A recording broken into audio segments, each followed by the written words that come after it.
जय माँ इंद्राक्षी जय अम्बे। इंद्राक्षी धाम में दर्शकों आप सभी का हम हार्दिक स्वागत करते हैं। आइए आज के इस अंक में हम बात करते हैं भगवती सिद्धिदात्री के बारे में।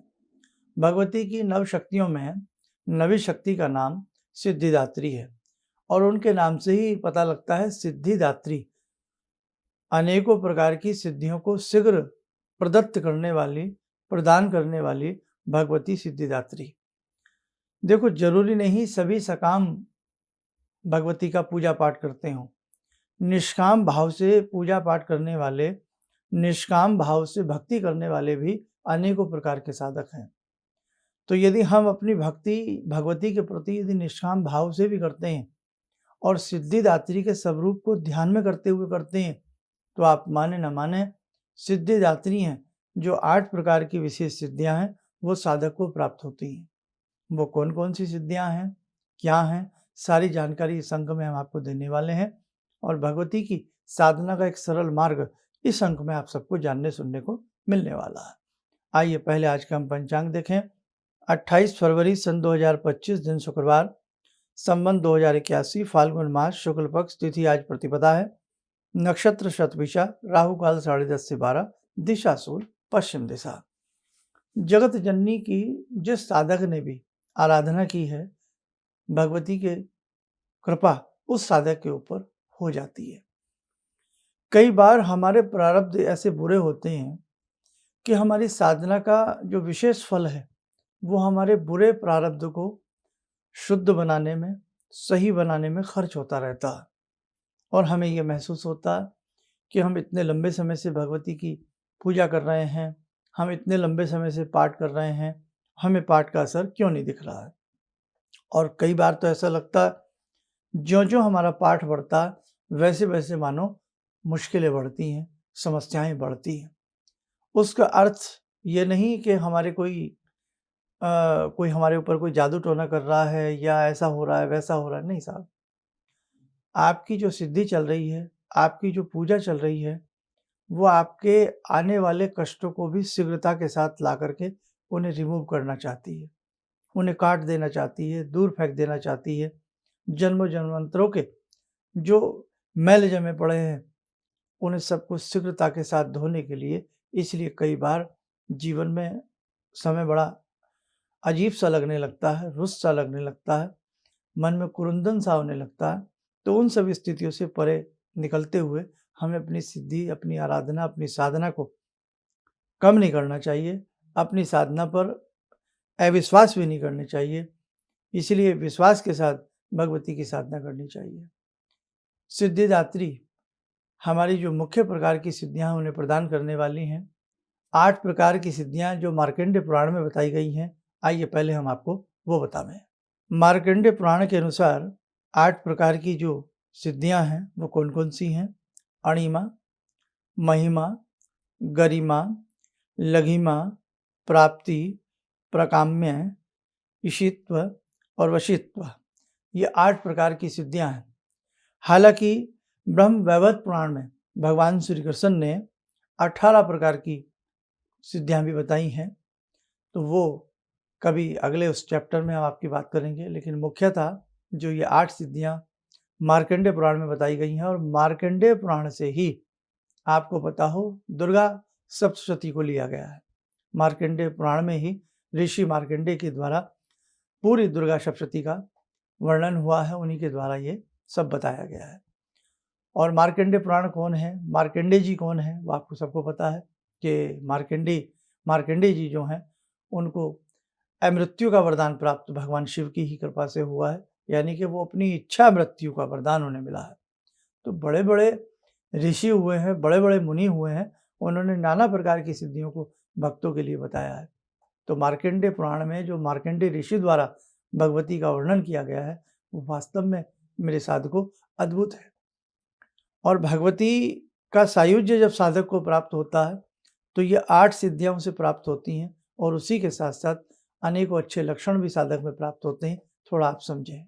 माँ सिद्धिदात्री भक्तों और साधकों को ये सभी सिद्धियां प्रदान करने में समर्थ हैं। जो 18 प्रकार की सिद्धियां ब्रह्म वैवर्त पुराण में भी हैं और मार्कंडेय पुराण में जो 8 प्रकार की सिद्धियां बताई गई हैं। देवी पुराण के अनुसार भगवान शिव ने इन्हीं की कृपा से इन सिद्धियों को प्राप्त किया था। इनकी अनुकंपा से ही भगवान शिव का आधा शरीर देवी का हुआ था। इसी कारण वह लोक में अर्धनारीश्वर नाम से प्रसिद्ध हुए। माँ सिद्धिदात्री 4 भुजाओं वाली हैं। इनका वाहन सिंह है। ये कमल के पुष्प पर भी आसीन होती हैं, विराजती हैं। इनकी दाहिनी तरफ के नीचे वाले हाथ में चक्र, ऊपर वाले हाथ में गदा तथा बाईं तरफ के नीचे वाले हाथ में शंख और ऊपर वाले हाथ में कमल पुष्प है। नवरात्र पूजन के 9वें दिन इनकी उपासना की जाती है। इस दिन शास्त्रीय विधि विधान से और पूर्ण निष्ठा के साथ साधना करने वाले साधकों को सभी सिद्धियों की प्राप्ति हो जाती है। सृष्टि में कुछ भी उसके लिए अगम्य नहीं रह जाता। ब्रह्मांड पर पूर्ण विजय प्राप्त करने की सामर्थ्य उस साधक में आ जाती है। कहने का भाव, भगवती की साधना आराधना में हालांकि जन्म लगते हैं, समय लगता है। आज का साधक समय नहीं दे पाता सिद्धि साधना में। आज का साधक समझता है 9 रात मैं सिद्धि कर लूँ या 8 रात मैं ऐसा कर लूँ या 2 मंत्र पढ़ के मुझे शीघ्र सिद्धि प्राप्त हो जाए। देखो बेटे, ये महाशक्ति हैं। ये निश्चित है महाशक्तियाँ सिद्ध जरूर होती हैं, लेकिन सिद्धि की अच्छे से आवश्यकता होती है। भगवती सिद्धिदात्री के अनेकों मंत्र हैं और कोई मंत्र आपको प्राप्त ना हो तो आपकी कोई भी काम में साधना है, कोई भी आपका काम में प्रयोग है, हम तो ये कहेंगे निष्काम भाव से आप भगवती की सेवा साधना करें। मिसाल के तौर से दुर्गा सप्तशती से कोई भी मंत्र ले लें। नवारण मंत्र दुर्गा सप्तशती का एक तरह से निचोड़ है, तो आप नवारण मंत्र ही ले लें। नवारण मंत्र को किसी ब्राह्मण के द्वारा नवारण मंत्र की दीक्षा ले लें। दीक्षा लेने के उपरांत नवारण मंत्र को विधि विधान से हम पढ़ना प्रारंभ करें, जपना प्रारंभ करें और यदि संभव हो सिद्धिदात्री का यंत्र बना करके उस यंत्र को रोज गुलाल आदि से उसकी पूजा करें। पूजा करने के उपरांत, ये सीखना पड़ता है सब बेटा, पूजा करने के उपरांत हम नवारण मंत्र की सिद्धि को प्रारंभ कर दें। हम प्रतिदिन कम से कम 108 माला करें। समय तो लगेगा 4-5 घंटे का, लेकिन भाई ये सब चीज़ें इतना जल्दी हासिल होने के लिए, बड़े काम के लिए बड़ा मेहनत भी करनी पड़ती है। 108 माला प्रतिदिन करें, इतनी ना हो तो 51 माला प्रतिदिन करें। 1.25 लाख के अयम शब्द का अलग अनुष्ठान, हिरिम शब्द का अलग अनुष्ठान, क्लिम शब्द का अलग अनुष्ठान। एक अनुष्ठान का मतलब 1.25 लाख। उसके बाद चामुंडा का अलग, विच्चे का अलग, फिर उसके बाद सारे मंत्र का 1.25 लाख अनुष्ठान अलग। ये बड़ी अलौकिक साधना है। इसको यहाँ स्क्रीन पर बैठ करके पूर्ण रूपेण लिखवाना संभव नहीं है। ये गुरुगम्य है। आज का हमारा सब्जेक्ट है सिद्धिदात्री को इस प्रकार से सिद्ध किया जाता है। सिर्फ हमने बात बताई है और सिद्धिदात्री भगवती समस्त प्रकार की 8 सिद्धियों को साधक के हस्तगत कर देती हैं। आपने सुना हो बहुत शून्य में लोग बात कर लेते हैं। महाभारत में आपने देखा हो संजय किस प्रकार से दूरदृष्टि से धृतराष्ट्र को सब कुछ समझा रहे हैं, बता रहे हैं। तो दूरदर्शन की सिद्धि, दूरदर्शन यानी कि दूर क्या हो रहा है उसके दर्शन किए जा सके, उसको देखा जा सके। और ऐसे ही दूरदर्शन टीवी शुरू में चला था, उसमें भी भाई दिल्ली में इसका स्टूडियो है और किस प्रकार से हम जहाँ रहते थे, छोटे जो हमारी उम्र के लोग हैं, छोटे बालपन में उन्होंने देखा हो तो दूरदर्शन हम उसको देखा करते थे। तो दूरदर्शन की सिद्धि, वो तो एक बात बीच में आ गई टीवी वाली बताई मैंने आपको। दूर श्रवण की सिद्धि, दूरदर्शन की सिद्धि। अब संजय को जो सिद्धि प्राप्त थी वो दूरदर्शन की भी थी और दूर श्रवण की भी थी। वो सुन भी सकते थे कि दूर क्या हो रहा है और दूर दिख क्या रहा है वो देख भी सकते थे। हालांकि उन्होंने बता दिया था अपने ही संवादों में कि महाभारत में क्या होने वाला है। तो कहने का भाव, ऐसी ही जो सिद्धियां, आकाश गमन की सिद्धि है, परकाया प्रवेश की सिद्धि है, गुप्त लुप्त होने की सिद्धि है, पृथ्वी के गर्भ में झांकने की सिद्धि है, नाना भांति की सिद्धियां हैं। और ये सारी सिद्धियां जो मैंने 8 सिद्धियां आपको बताई हैं, अणिमा, महिमा, लघिमा, इन्हीं सिद्धियों के अंतर्गत समस्त प्रकार की सिद्धियां जितनी भी संसार में हैं, इन 8 सिद्धियों में ही समाई हुई हैं। अणिमा के अलग अलग सिद्धि प्राप्त होती है, महिमा में अलग अलग सिद्धियां प्राप्त होती हैं, गरिमा में अलग अलग सिद्धियां प्राप्त होती हैं।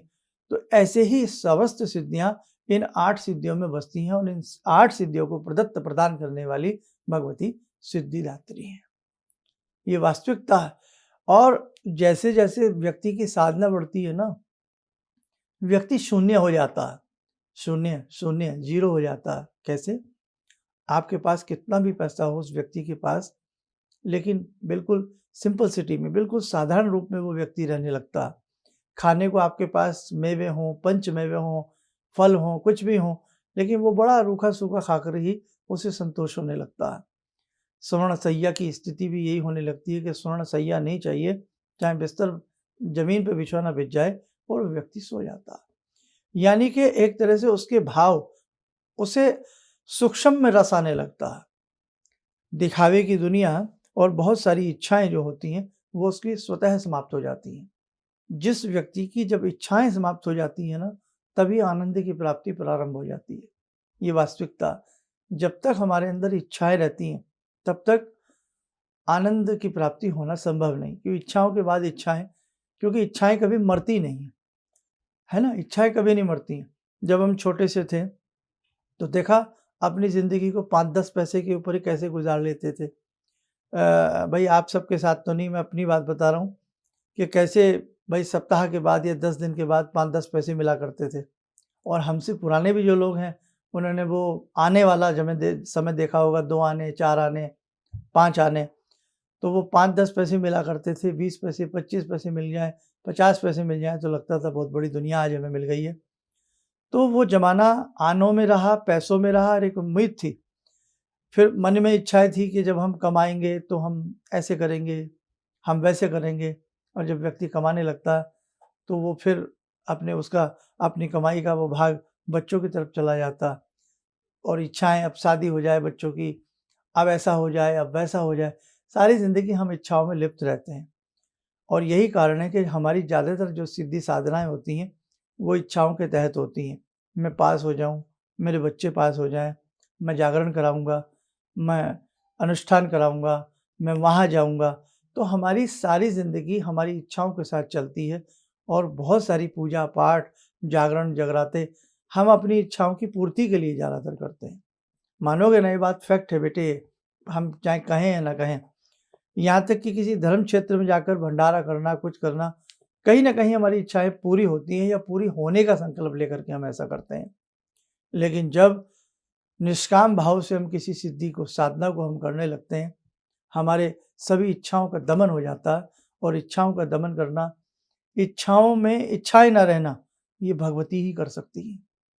कि रूखे-सूखे में जीवन गुज़ार लो, रूखे-सूखे में ही सब काम कर लो। ऐसा परम आनंद, संतोष की प्राप्ति हो जाती है कि व्यक्ति अपनी इच्छाओं में विषय भोग शून्य हो जाता है। संसार के जितने भी विषय हैं, संसार के जितने भी विषय भोग हैं, इंद्रियों के भोग हैं, जिह्वा के भोग हैं, वस्त्र भोग हैं, अन्न भोग हैं, पैसे का भोग, सारे विषय भोग जो होते हैं, वो साधक के शून्य हो जाते हैं, और वहीं से भगवती का साक्षात्कार प्रारंभ हो जाता है। इसलिए ध्यान करना, ये जगत अंबिका है, पूरे जगत की भवानी है, पूरे जगत की माँ है ना?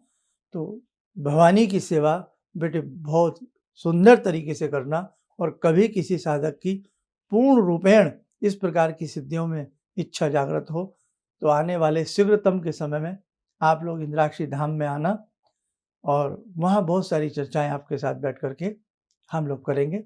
और बाकी मैंने आपके ज्ञानवर्धन के लिए बताया है कि नवरात्रों में, जिन 9 नवरात्रों में आप पूजा पाठ करते हैं, 8 नवरात्रों में 8 देवियों के बाद जो 9वीं देवी आती हैं, वो सिद्धिदात्री इनका स्वरूप होता है। पहले दिन भगवती की शैलपुत्री की पूजा करते-करते जब 9वें दिन सिद्धिदात्री तक पहुँचता है साधक, तो अनेकों प्रकार की काम्य, सकाम्य साधनाएँ भी पूर्ण होती हैं। लेकिन ये जब होता है, जब आपके पास अपनी साधना का अनुभव अच्छा हो, आपकी मंत्र पढ़ने की शक्ति अच्छी हो, आपके भाव अच्छे हों, और आपको अंदर की बहुत गुप्त रहस्य पूजा पद्धति की आपको मालूम हो। और बाकी धीरे-धीरे जब गुरु जैसे बताते हैं, जैसे गाइड करते हैं, उन चीज़ों को हम धीरे-धीरे, धीरे-धीरे करते चले जाते हैं, तो जीवन सरल और सुंदर हमारा बनता चला जाता है। आइए, समय हो चला है देवी साधना का, जुड़ते हैं ध्यान साधना में भगवती जगदम्बा से।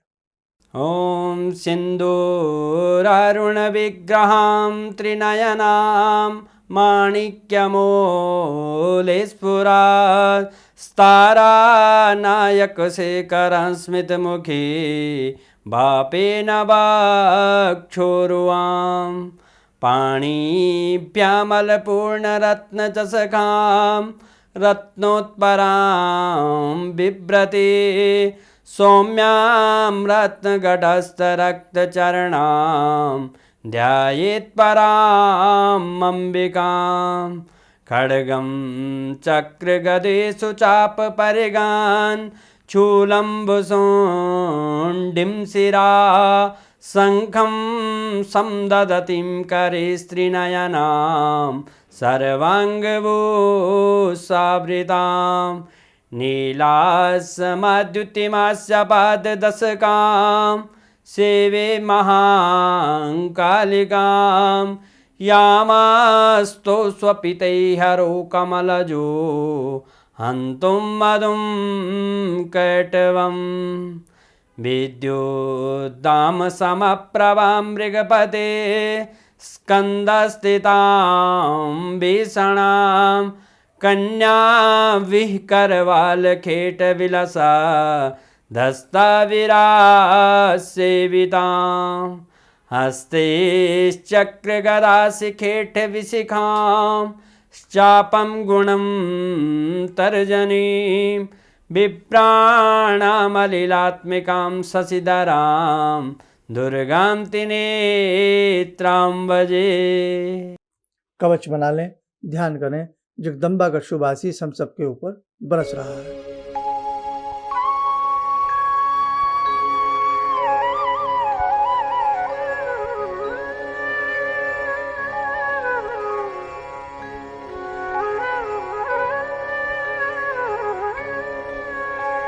ओम बोलते हुए नेत्र खोलें, सामान्य हो जाए।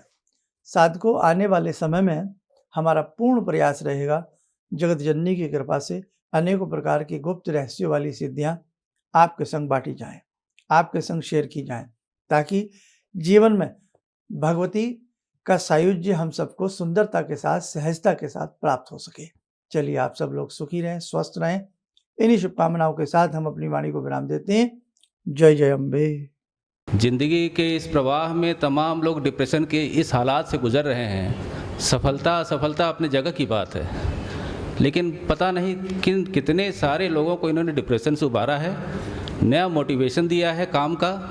इनका जो एक अनुभव था कि एक मेरी बातें इनसे लगातार कभी कभार हो जाया करती हैं। एक दिन मेरी बात हो रही थी, अचानक इन्होंने प्रश्न किया कि क्या आपके यहाँ कौवे आ रहे हैं। मैं बहुत तेज चौंका। करीब 4-5 दिनों से कौवों का झुंड मेरे घर पे मंडरा था। तो मैं यही सोचने परेशान था, ये शुभ है अशुभ है, क्या चीज़ है। तो मैंने प्रश्न किया कि क्या मैंने आपको बताया कि मेरे घर में कौवे आ रहे हैं। कहने नहीं, मुझको दिखाई पड़ रहा है। तो कुछ तो अलौकिक है इनमें।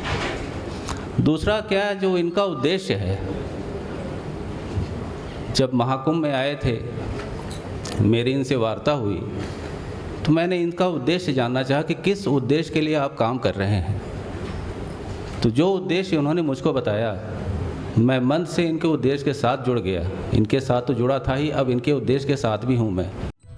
किसी भी समस्या के समाधान के लिए मिले प्रसिद्ध हस्तरेखा एवं वास्तु विशेषज्ञ प्रोफेसर धर्मेंद्र शर्मा जी से। नोट: शिविर में भाग लेने हेतु एवं व्यक्तिगत रूप से मिलने के लिए कॉल करने का समय सुबह 10 बजे से शाम 6 बजे तक। हमारे विभिन्न ज्ञानवर्धक कार्यक्रम देखने के लिए आप हमें अभी सब्सक्राइब करें, बेल आइकन को प्रेस करें ताकि आप देख सकें हमारा कार्यक्रम सबसे पहले। और अधिक जानकारी के लिए फेसबुक पेज को लाइक करना न भूलें।